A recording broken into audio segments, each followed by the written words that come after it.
Another day, another resignation. That is Donald Trump's administration, plagued by the chaos that he has created with cover-up after cover-up after cover-up. And this time, it is Epstein that is once again causing Donald Trump the issues that are ending his administration. Because as his own chief of staff very well understands, everyone under Donald Trump's White House, they're at each other's throats. They're out to save themselves, and that is exactly why Donald Trump just saw another top official resign. Because a shocking Epstein leak is once again revealing why everyone in this administration is terrified of what is to come, and we are going to get into why that led to a new resignation. But before we do, if I could quickly ask you to leave a like on this video, and if you haven't already and you enjoy our channel, to hit that subscribe button because it goes a long way in supporting our work. Now, before we get into this resignation, I want to begin with what is the reason for it, and that's what Ro Khanna broke down right here, talking about Epstein and what Susie Wiles had to say in Vanity Fair. Joining us now, Democratic Congressman Ro Khanna of California. He's a member of the House Oversight Committee. Congressman Khanna, we heard Susie Wiles say that Donald Trump had nothing to do with Todd Blanche, his former criminal defense lawyer, going down there to interview Ghislaine Maxwell before she gets the transfer. She says that was Todd Blanche's idea. What do you make of what you learned about this from this interview? That she knows this has been a colossal mess up for Donald Trump and that Donald Trump and the administration have no credibility. I mean, she's basically implying that Ghislaine Maxwell tricked the president of the United States. I don't know if that makes it any better, but the idea is not believable that his personal attorney would go down there. They know that Maxwell has information that could be incriminating, and then suddenly she gets better treatment. I'd like to see Susie Wiles clarify, because she's obviously distancing herself from the rest of the article. Let's have her clarify this point, which she said she would. She's also, in discussing this situation, the Epstein file she says that she has read what she calls the Epstein file. And she says Donald Trump is in it, and Donald Trump is in it a lot, but of course he's not doing anything wrong. And what she reads and what she says is the Epstein file. She says that when Pam Bondi, the Attorney General, first pretended to release the Epstein files, that she was releasing folders full of nothing. What do you see in what she's trying to say about what she knows or doesn't know about the Epstein file? Well, it's what I find bewildering is these people are acting as if they're bystanders watching your program and have nothing to do with it. If she's read the files, just release the files. Why did you make Thomas Massie and I go through all of this? Why have you made the survivors come to the Capitol twice and having to tell their stories, relive their trauma again and again? If you read the files and you don't think Donald Trump is implicated, release the files. And that is what is so infuriating. If you thought rightfully that Pam Bondi whiffed and that you're really engaged in a cover-up, why didn't you, as chief of staff, say we need to release the files? I mean, it's just mind-boggling.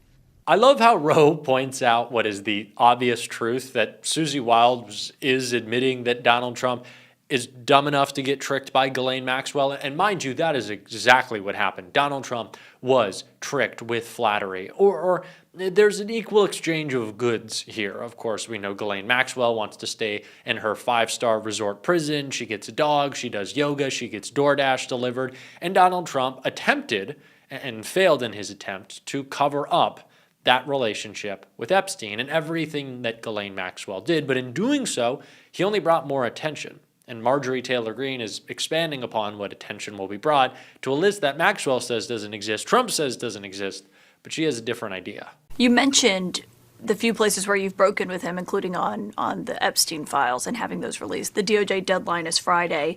And Susie Wiles was actually pretty critical of the Justice Department's handling of this so far. She said there is no client list, and it sure as hell wasn't on Pam Bondi's desk. Why do you think the Attorney General said that it was then? I'm not sure. I don't have specifics on that, but I've listened to the women themselves. And the women themselves, a smaller portion of them, which is There's a lot of them. They think there's around 1,000 victims. But a smaller portion of these women say that there is a list of men, rich, powerful men, that they were passed around to. So Susie Wiles, by admitting that Donald Trump was, in his younger years, and by that she means when he was 50, friends with Epstein, and Marjorie Taylor Greene, talking again about this Epstein list. The Epstein list that Pam Bondi said was on her desk and then somehow disappeared, is once again bringing this scandal into the public view. Right? There is so much happening in Donald Trump's administration. Sometimes it's hard to narrow it down. But something that just did is the man who is resigning seemingly over this botched release of half-hearted Epstein files. And it's Dan Bongino. And his resignation, which is happening right now, he's reportedly packing up his desk as you are watching this video, shares a lot about how Donald Trump is going to try to go forward with the Epstein scandal. And I want to take a look at the resignation. Dan Bongino is boxing up his FBI office as exit talks grow. FBI Deputy Director Dan Bongino is clearing out his office after reportedly admitting he will be leaving the bureau within weeks, according to the New York Times. Amid the never-ending saga surrounding the will they, won't they release of the Epstein files, Bongino has told people around him he could depart as soon as this week or late as mid-January, the Times reported. The outlet said the former Secret Service agent has already begun sending office knickknacks and other personal items back to Florida, where he intends to return to pro-Trump broadcasting ahead of the 2026 midterms. Trump-friendly outlet Fox Propaganda, citing sources, has disputed that Bongino's office is already empty, but conceded that his imminent departure is a possibility. It was reported last week by former Politico journalist Rachel Bade that Bongino was to be Trump's fall guy over Epstein, though the FBI denied this to be the case to the Daily Beast in the strongest terms. An FBI source told the Daily Beast on Wednesday, while we all serve at the pleasure of the president, of course, it's not in any way true Bongino is being axed over the Epstein files or anything else. If and when he does leave, it would be on his own. On his own? Sure. Absolutely. It is definitely Dan Bongino's decision to leave. This resignation, to me, kind of illustrates a couple of things. One is the fact that Donald Trump understands he needs a fall guy, and two, that Bongino, who I don't think of as a smart person, but I do think he understands the MAGA landscape, wants a bit of distance from this scandal. He knows that the Epstein cover-up is the biggest black mark that can be put on MAGA right now. It is not stealing people's health care. It is not racism or transphobia. Certainly they celebrate that. It's not even just association with pedophiles, because they've looked past that. It is this scandal, this lie, and this cover-up. Keeping it all from MAGA is what they view as the gravest sin, as the greatest sin. That is what they think. That's what they're saying right now. And so Bongino is reading the situation and saying, if I want to continue to be a MAGA podcaster, if I want to continue my grift, which is, by the way, the most sacred thing to MAGA, the grift, I got to leave. He understands that. It's also an opportunity for Donald Trump to maybe shake things up more at the FBI, get rid of Kash Patel. The talks of his firing being imminent, those are being reported right now. But it's just another example of the shakeup happening within MAGA and how chaos is constant under Donald Trump's White House. And it's not just at the FBI, it is also his chief of staff. I think Lawrence O'Donnell gave the best summary of in a segment that he had last night. Susie Wiles said, quote, "He wants to keep on blowing boats up until Maduro cries uncle, and people way smarter than me on that say that he will."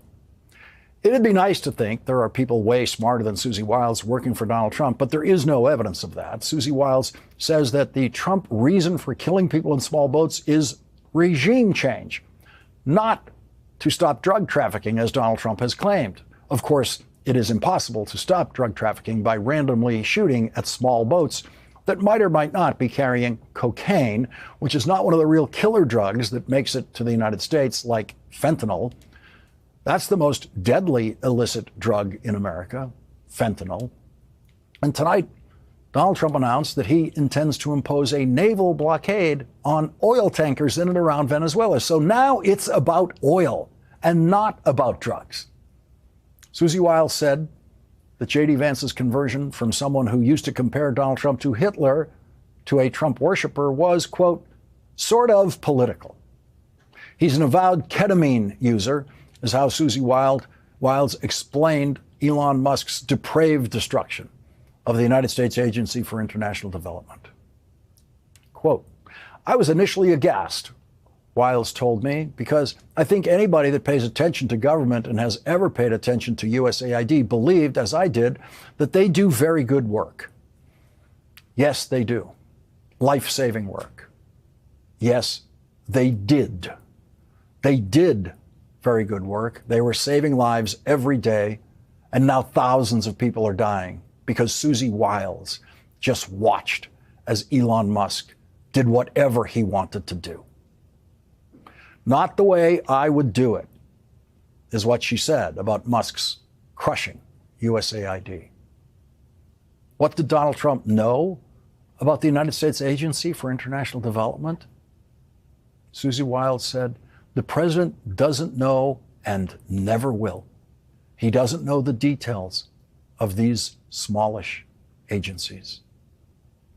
Donald Trump doesn't know and never will know what USAID was doing before he destroyed it. He does not know that USAID was saving lives by the thousands.